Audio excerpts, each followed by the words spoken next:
अथ सप्तदशोऽध्यायः। अर्जुन उवाच ये शास्त्रविधिमुत्सृज्य यजन्ते श्रद्धयान्विताः तेषां निष्ठा तु का कृष्ण सत्त्वमाहो रजस्तमः। अथ सप्तदशः अध्यायः। श्रद्धात्रय विभाग योगः।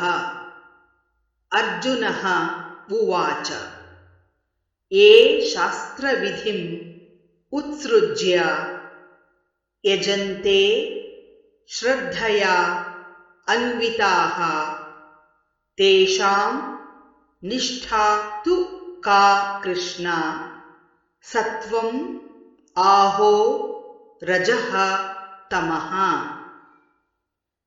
अथ सप्तदशोऽध्यायः।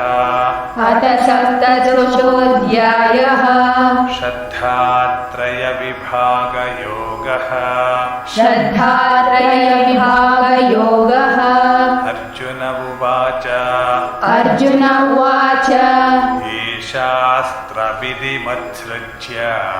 ये शास्त्रविधिमुत्सृज्य यजन्ते श्रद्धयान्विताः तेषां निष्ठा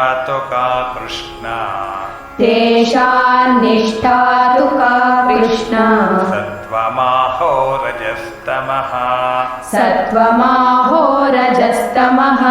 ये शास्त्रविधिमुत्सृज्य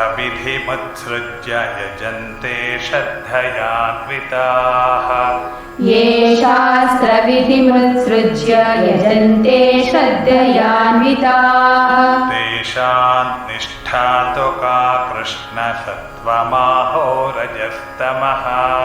तेषां निष्ठा तु का कृष्ण सत्त्वमाहो रजस्तमः। ये शास्त्रविधिमुत्सृज्य यजन्ते श्रद्धयान्विताः तेषां निष्ठा तु का कृष्ण सत्त्वमाहो रजस्तमः।